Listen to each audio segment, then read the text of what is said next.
Kawan-kawan, ajang balap Formula E terbilang masih sangat muda, usianya baru sekitar 7 tahun. Namun, FI membuktikan bahwa tidak butuh waktu berpuluh-puluh tahun untuk menjadi salah satu bentuk motorsport yang sangat bergengsi. Waiting for the lights for the final round of the World Championship season. More 5 lights are on. We go green and Berlin! He's get ahead of Stoffel van Dorn, most likely team orders. Lucas di Grassi, he's fighting with here in the Audi.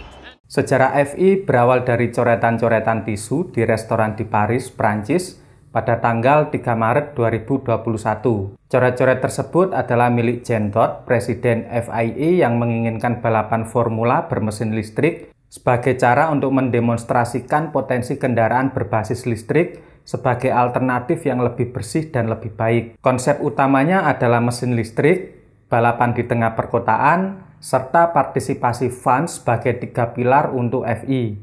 Formula E memulai balapan pertamanya di jalanan Olympic Park di kota Beijing, Tiongkok pada tahun 2014. Karena teknologi mobil listrik belum begitu tangguh, waktu itu banyak mobil yang kehabisan tenaga sehingga harus diganti kendaraan di tengah lomba. Ajang balap Formula E saat itu dianggap sebelah mata karena mobil tidak bisa menyelesaikan satu balapan penuh akibat keterbatasan baterai, balapan yang hanya dilakukan di sirkuit jalan raya, serta line up pembalap yang kebanyakan merupakan buangan dari F1. Apalagi tidak ada raungan knalpot gahar seperti mesin balap Formula One. Seiring waktu, Formula E ini terus berbenah dengan peningkatan kapasitas baterai dan mesin, apalagi dengan suksesnya Tesla yang membebaskan banyak sekali paten mobil listrik, membuat Formula E bisa melihat perkembangan sistem baterai dan pendinginan Tesla yang sudah sangat maju. Dari segi game, FI juga menghadirkan attack mode, yaitu perubahan format balapan dari berbasis lap menjadi berbasis waktu 45 menit plus 1 lap untuk membuat balapan semakin sengit. Minat masyarakat, terutama generasi muda, terhadap moda transportasi alternatif yang ramah lingkungan juga mulai menguat pada periode waktu ini, yang membuat Formula E semakin mulai dilirik. Beberapa pabrikan papan atas yang ingin menguji teknologi mobil listrik menggunakan Formula E sebagai tempat yang tepat untuk mempercepat proses riset dan tentunya image branding mereka. Karena itu, tidak heran kalau sekarang sudah tercatat ada 9 pabrikan, termasuk nama-nama besar seperti Nissan, BMW, Jaguar, Mercedes-Benz, dan Porsche yang mengikuti FI. Faktor tersebut mengubah FI dari seri balapan underdog menjadi seri balapan yang tidak kalah pamor dengan F1 dan MotoGP di banyak tempat di dunia. Bagaimana cara kerja dan desain mobil listrik Formula E ini? Mobil Formula E dirancang secara modular untuk memungkinkan tim dan pabrikan mengembangkan drivetrain sehingga teknologi mobil listrik dapat diuji hingga batas maksimalnya sebagai sport car. Baterai adalah penyimpanan energi utama layaknya sebuah tangki bahan bakar. Baterai ini dibatasi oleh aturan yang hanya mengizinkan berat maksimal 250 kg sehingga menjadi elemen yang paling berat dari mobil Formula E. Jumlah baterai yang digunakan setara dengan 400 laptop atau 5000 ponsel. Saat ini, baterai yang banyak digunakan berjenis lithium ion. Kapasitas baterai yang diizinkan adalah 54 kWh. Sistem baterai dan penggunaannya ini diawasi ketat oleh FIA yang secara telemetri memantau agar tidak ada kecurangan antar tim. Sebenarnya bukan hanya energi yang dibatasi oleh FIA, Formula E sendiri berusaha untuk melakukan perubahan agar balapan musim depan tetap menarik. Tenaga mobil balap listrik musim depan bakal jauh lebih besar, karena dilengkapi dengan baterai berkekuatan 220 kW, meningkat 200 kWh dari musim lalu. Agar persaingan semakin ketat, para pembalap diizinkan menggunakan attack mode, di mana baterai bisa di-overboost hingga 250 kWh. Daya dari baterai ditransmisikan ke inverter yang kemudian disalurkan ke motor dan transmisi yang biasa disebut sebagai drivetrain. Inverter merupakan saklar daya yang berkecepatan sangat tinggi, dapat menghidupkan dan mematikan arus ke motor hingga puluhan ribu kali per detik. Inverter juga mengontrol arus listrik yang dikirim ke motor untuk menghasilkan torsi dan daya agar bisa menggerakkan roda. Motor listrik tiap tim biasanya memiliki desain yang berbeda, namun pada prinsipnya memiliki dasar yang sama, yaitu menggunakan dua bagian utama, rotor yang berputar dan stator yang diam. Rotor memiliki magnet yang sangat kuat, sementara stator memiliki banyak gulungan kawat tembaga.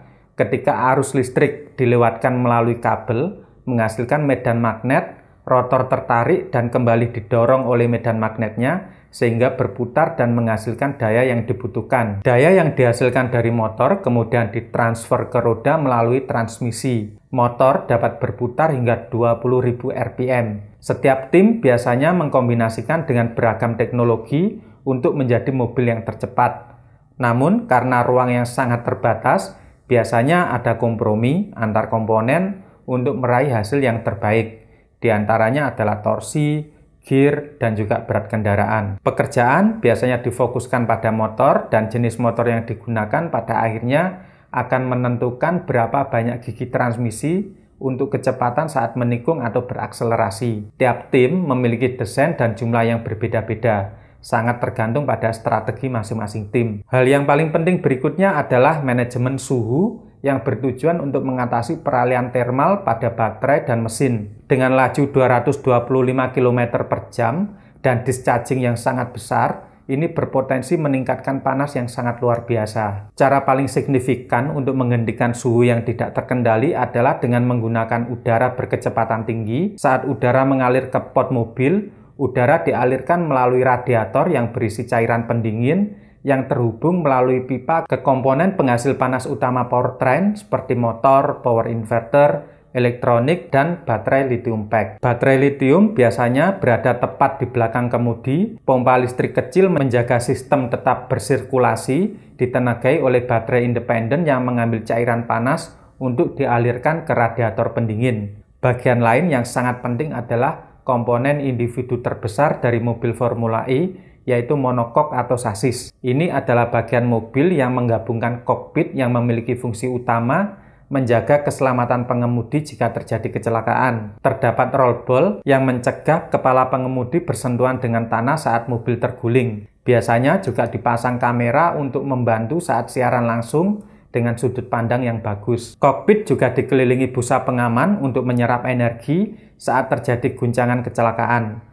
Bagian sampingnya juga diberi pengaman untuk mencegah intrusi benda asing dan mengurangi resiko pengemudi. Semuanya harus lulus tes ketat dan keamanan dari FIA. Pada sistem pengemudi Formula E didesain untuk menghadapi berbagai manuver ekstrim di berbagai kelokan. Sistem glide dengan bantuan elektronik yang presisi tinggi menjadi bagian yang sangat penting untuk mesin kemudi Formula E. Item yang menjadi perhatian berikutnya adalah sistem suspensi. Suspensi ini didesain untuk mengubah beban mobil agar bisa melintasi kondisi sirkuit yang bergelombang atau tidak rata. Torsion bar didesain fleksibel yang berfungsi seperti gimbal untuk menjaga keseimbangan. Terdapat mechanical system untuk menyeting saat menghadapi berbagai skenario jalan. Selain suspensi depan, suspensi belakang juga didesain independen dengan sistem pass rod. Suspensi belakang ini berfungsi untuk menampung gandar belakang yang bisa bergerak ke atas dan ke bawah secara independen sehingga bisa mentransfer beban secara efisien. Berikutnya adalah sistem pengereman.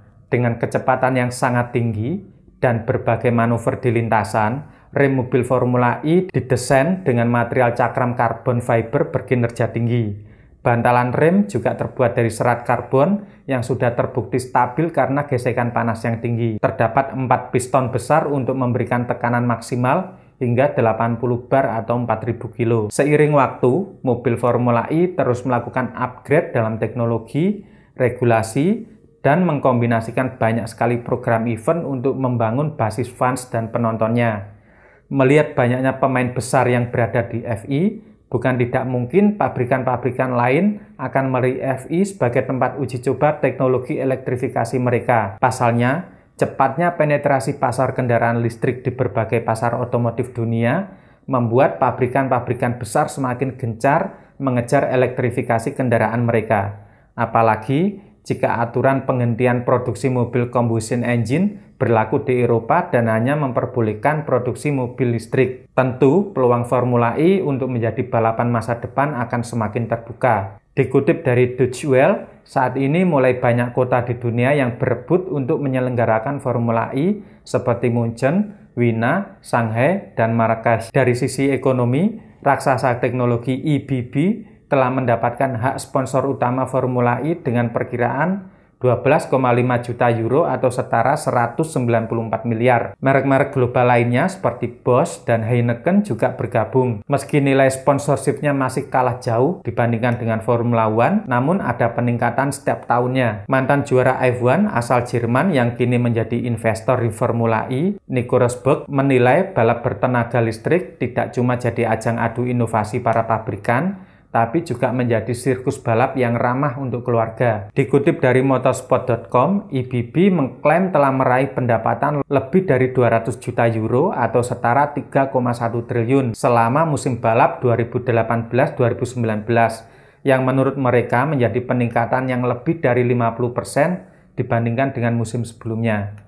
Dari segi penonton, FI mengklaim bahwa musim 2018-2019 memiliki lebih dari 400.000 penonton.